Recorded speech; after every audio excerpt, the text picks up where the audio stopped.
There are some television shows that transcend entertainment and become woven into the fabric of American culture. In the Heat of the Night stands as one of those rare gems, a series that tackled race, justice, and humanity against the backdrop of a small Mississippi town. From 1988 to 1995, viewers tuned in weekly to watch the unlikely partnership between a black Philadelphia detective and a white Southern sheriff. But what happened to the faces that made Sparta, Mississippi feel so real? The answer is a tapestry of triumph, tragedy, and transformation that reads more like a novel than a Hollywood retrospective. Howard Rollins arrived in Sparta with the weight of expectation on his shoulders. Born in 1950, he was already an Oscar-nominated actor when he stepped into the shoes of Detective Virgil Tibbs at age 37. What he created on screen was nothing short of revolutionary. Rollins portrayed Tibbs as a man of fierce intelligence and unshakable dignity, a Philadelphia cop forced to navigate the treacherous waters of Southern racism while matching Chief Gillespie's stubbornness with his own quiet resolve. His performance shattered stereotypes and opened doors for African-American actors across television. But behind the scenes, Rollins fought battles that no camera could capture. The pressures of fame, personal struggles, and health complications mounted until lymphoma claimed his life in 1996. He was only 46 years old. Every December, fans mark the anniversary of his passing, still wondering what masterpieces he might have given us had he lived. Standing opposite Rollins in almost every scene was Carroll O'Connor, the legendary actor who had already redefined television comedy as Archie Bunker. At 63, he took on the role of Chief Bill Gillespie, transforming what could have been a one-dimensional Southern sheriff into a complex, evolving human being. O'Connor understood that Gillespie's journey from prejudice to partnership with Virgil Tibbs represented something profound, the possibility of change, even in the most stubborn hearts. His performance earned him an Emmy and cemented the show's place in television history.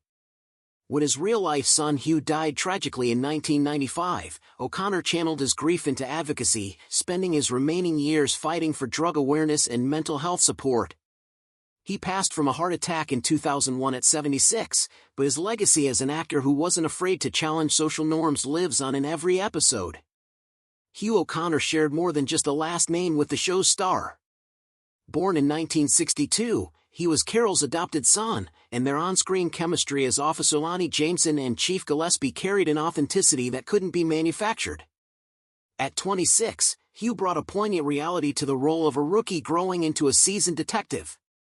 Watching him on screen, viewers witnessed a young man learning from his television father, mirroring the mentorship happening in real life. That's what made his death in 1995 at just 32 so devastating. A tragic accident cut short a promising career and left a hole in the heart of a father that would never fully heal. Carroll once said that losing Hugh changed everything, and those who knew him say he carried that loss every single day for the rest of his life. While some stories ended in tragedy, others took unexpected turns toward service and leadership. Alan Autry, born in 1952, brought something unique to the role of Captain Bubba Skinner. Before acting, he was an NFL quarterback, and that athletic discipline translated into a physical presence that dominated every scene.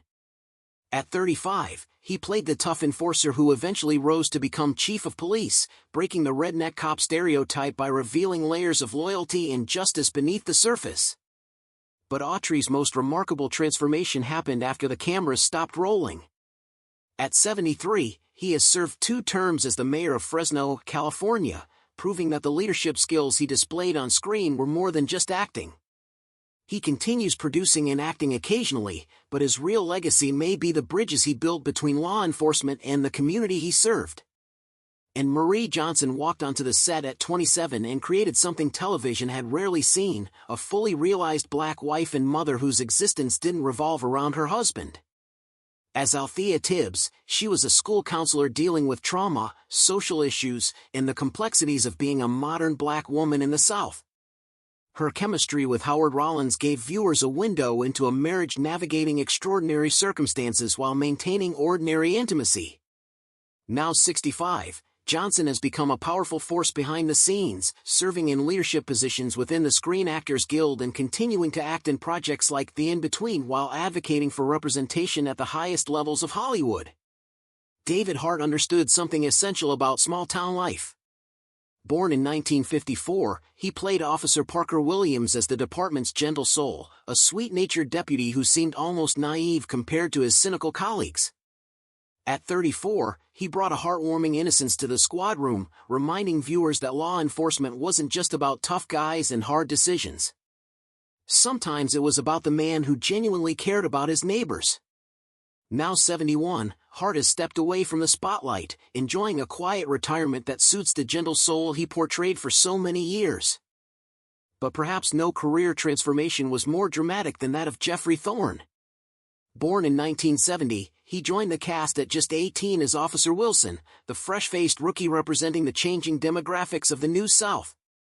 As a young black officer, his character navigated the complicated space between his community and his badge.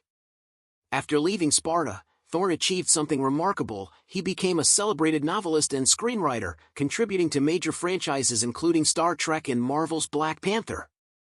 At 55, he stands as proof that the talents developed in one career can fuel success in another entirely different field. Carl Weathers arrived in Sparta already a global icon. Born in 1948, he had stepped into the ring as Apollo Creed and conquered Hollywood before joining the cast in 1993 as Chief Hampton Forbes. At 45, he brought a new energy to the series, proving the show could evolve while maintaining its gritty integrity. His portrayal of a strict yet fair police chief revitalized the later seasons and added a layer of professionalism that fans still appreciate. When he passed from heart disease in February 2024 at 76, the world mourned not just an actor but a legend whose work stretched from the boxing ring to the Star Wars universe. Crystal Fox broke barriers without making a fuss about it. Born in 1964, she joined the force in 1989 at 25 as Officer Lwen Corbin, becoming one of the few prominent female African-American officers on television. Her character navigated sexism and racism with a quiet strength that spoke volumes. From patrol officer to respected detective, her arc empowered women everywhere. Now 61, Fox has found massive contemporary success starring in Tyler Perry's The Haves and the Have-Nots and delivering a chilling performance in Big Little Lies. Her talent has only deepened with time. Denise Nicholas brought something rare to television, a character whose politics were inseparable from her person. Born in 1944, she played Councilwoman Harriet DeLong at 45, a fierce defender of the black community who challenged Chief Gillespie professionally before capturing his heart in a groundbreaking interracial romance. Their marriage became a central storyline that defied the town's prejudices and showcased love conquering hate. Now 81, Nicholas continues fighting for social justice as an author and activist, proving that some performances are really just extensions of who we are. The list goes on, Christian LeBlanc leaving Sparta to win 3 Daytime Emmys, Lois Nettleton bringing Broadway sophistication to Mississippi, Fran Bennett training generations of actors at Cal Arts, Bob Penny teaching poetry while playing lawyers on screen. Each actor contributed something essential to the tapestry of Sparta, and each life that followed took its own unique path. Some, like George C. Scott and Burgess Meredith, arrived as legends and left as immortals. Scott brought his General Patton intensity to the courtroom in 1994, while Meredith, already iconic as the Penguin and Mickey Goldmill, showed that even at 84, a master could command attention with a whisper. Others, like Afemo Omalami, continue serving their communities. He prepares to celebrate his 75th birthday while leading Hosea Feed the Hungry, the same organization his character in Forrest Gump would have respected. The streets of Sparta may exist only in reruns now, but the people who walked them left footprints that stretch far beyond Mississippi. Some found new careers in politics and literature. Some dedicated their lives to teaching and advocacy. Some left us far too soon, their potential forever frozen in the episodes they left behind. But all of them, every single actor who put on a badge or stepped into a courtroom or stood in the Sparta police station, contributed to something larger than themselves. They created a show that asked difficult questions about race, justice, and humanity at a time when television rarely ventured into such territory. They showed us that change is possible, that partnership can transcend difference, and that small towns contain multitudes. And in their own lives, they demonstrated that the roles we play on screen are just one chapter in stories that continue long after the cameras stop rolling.